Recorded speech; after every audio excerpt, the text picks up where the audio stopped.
Bonjour et bienvenue sur France 24 pour une interview exclusive avec Henri Konan Bédier, l'ancien président de Côte d'Ivoire et désormais candidat à l'élection présidentielle prévue le 31 octobre prochain. Il vient en effet d'être investi par son parti, le Parti démocratique de Côte d'Ivoire, le PDCI-RDA, avec 99,7% des voix. Il est avec nous depuis Abidjan. Alors, Monsieur le Président, vous avez affirmé que cette candidature est une candidature qui vise à permettre aux jeunes d'accéder aux responsabilités. Vous avez 86 ans. Comment est-ce que vous comptez amener les jeunes au pouvoir à travers votre élection? Je le redis, ma candidature est commandée par plusieurs enjeux. D'abord, la réconciliation nationale. Ensuite, c'est une mission de salut public, car l'état de la nation ivoirienne est plutôt en régression. Et ensuite, je dois, si je suis élu, faire en sorte que la Côte d'Ivoire revienne à la démocratie véritable, avec le retour également à l'état de droit. Alors, tous les secteurs étant en régression, en dégradation, c'est avec la nouvelle génération que j'entends restaurer cet état de fait. Mais Monsieur le Président, en ayant votre âge, comment est-ce que vous pouvez dire que c'est la nouvelle génération qui va arriver au pouvoir? Est-ce que vous allez faire des gestes concrets? Est-ce que vous allez par exemple nommer avec vous un vice-président justement de la jeune génération? Concrètement, quel est le message pour la jeunesse à travers votre candidature? Eh bien, les jeunes savent que c'est pour eux que je me présente. C'est pour qu'ils aient accès à tous les postes de gestion de la nation ivoirienne. Donc, ma mandature sera consacrée à mieux les préparer et les former à assumer ses responsabilités dans tous les secteurs. Monsieur le Président, face à vous, va sans doute se dresser Alassane Ouattara. Il avait promis, il s'était engagé à ne pas se représenter. Hélas, le décès du candidat du parti au pouvoir a rebattu les cartes. Est-ce qu'il a le droit de se représenter? Il faut pour cela interroger la Constitution, la loi fondamentale qui régit la Côte d'Ivoire. En son article 55, c'est la limitation des mandats. Il n'y a pas de troisième mandat en Côte d'Ivoire. Or, Alassane Ouattara, depuis qu'il a accédé au pouvoir, a fait ses 2 mandats. Par conséquent, il n'a pas droit à un troisième mandat. Et ensuite, il prétexte de ce que la Constitution ayant été amendée ou refaite, cela remet les pendules à zéro.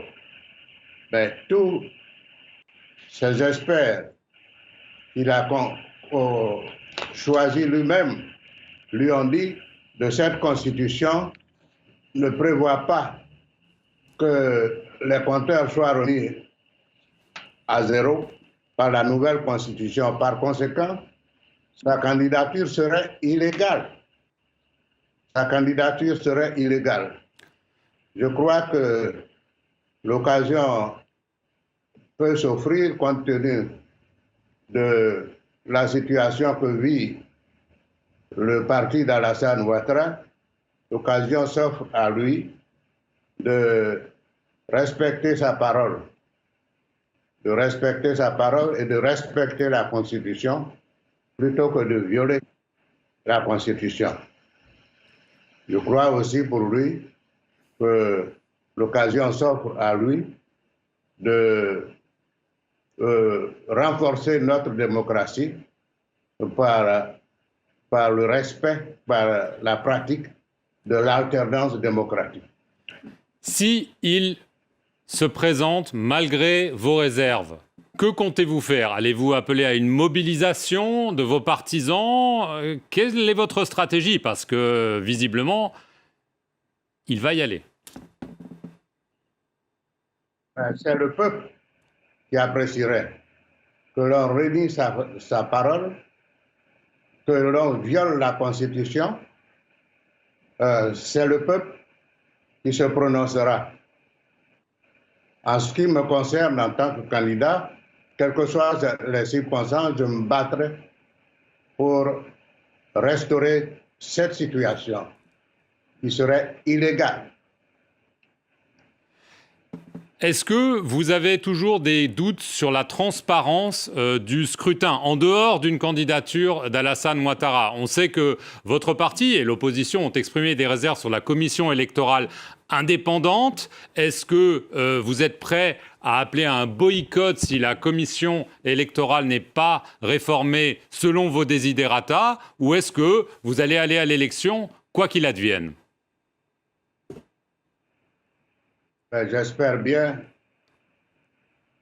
que le régime en place respectera la décision de la Cour africaine des droits de l'homme et des peuples qui s'impose à eux, qui s'impose à la Côte d'Ivoire en tant qu'État. Et s'ils ne le font pas, est-ce que vous êtes prêt à boycotter les élections?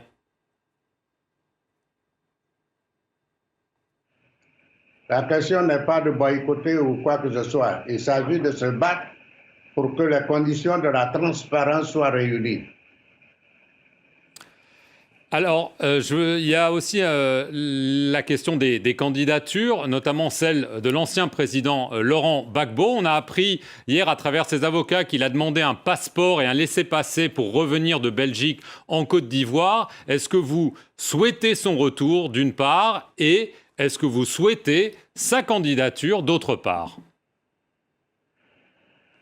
Eh bien, Laurent Gbagbo a été acquitté et ensuite assigné à résidence, je dirais presque surveillée, dans le sens que ces mouvements ne pouvaient excéder un certain périmètre autour de Bruxelles. Bon, tout ceci ayant été levé, il doit rentrer chez lui. Il doit rentrer dans son pays. Et tout le monde, tous les partisans de son parti, ainsi que la population ivoirienne, souhaitent son retour. Et s'il est de retour, quitte à lui d'être candidat ou non. Est-ce que vous lui avez parlé très récemment? Hier même. Et quelle a été votre conversation? Non, ça c'est entre nous. Alors, ce qu'il y a entre votre parti et le sien, il y a une plateforme, mais la question est de savoir si cela va se transformer en véritable alliance électorale à la présidentielle, notamment dans le cas de figure où il y a un second tour et le mieux placé accepte de se désister en faveur de l'autre. Ça n'a pas été formalisé. Est-ce qu'il va y avoir une alliance entre le PDCI et le FPI de Laurent Gbagbo? Cela va de soi. Cela va de soi. Dans l'Alliance, nous sommes plusieurs, mais cela va de soi que le mieux placé, s'il y a un deuxième tour, aura le soutien de tous les autres. Vous vous êtes mis d'accord clairement, formellement avec Laurent Gbagbo sur ce point-là? Cela va de soi, comme je dis. Quand on est dans une alliance, si les conditions sont réunies, l'un soutient l'autre et vice-versa, selon la circonstance. Guillaume Soro, il a aussi dit qu'il serait candidat. Il est en France, il y a des poursuites judiciaires contre lui. Est-ce que vous avez des contacts avec lui? Est-ce qu'il pourrait rejoindre votre alliance? Il est déjà avec nous dans l'alliance. Nous travaillons avec les militants de Guillaume Soro qui sont nombreux au pays.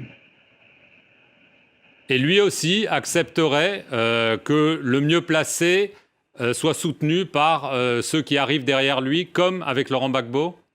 Encore une fois, je vous le répète, cela va de soi. Dernière question, Monsieur le Président. Est-ce que vous seriez prêt à accepter un report de l'élection présidentielle en raison peut-être de la réforme que vous souhaitez de la commission électorale, de la crise du Covid-19 ? Certains dans votre parti l'ont laissé entendre. C'est pour ça que j'aimerais que vous clarifiez votre position à ce sujet. Il n'y a aucune raison pour un report. Il n'y a aucune raison pour envisager un report actuellement. Il nous reste encore un peu plus de 3 mois. Il faut que quelques journées, discussion pour mettre la CEI au net, conformément à l'arrêt de la Cour africaine des droits de l'homme, à savoir la représentation, faire représenter les partis politiques de l'opposition à la CEI centrale et à renouveler les CEI locales.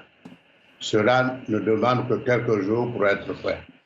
Donc, je pense que le régime en place prendra toutes les dispositions pour que cela se fasse et qu'il n'y ait pas de report. En conclusion, Monsieur le Président, vous êtes convaincu de gagner cette élection? Naturellement, je ne me présente pas pour figurer ni simplement témoigner. Je me présente pour gagner avec toutes les forces vive la nation éprise de paix, de justice, de réconciliation et de développement.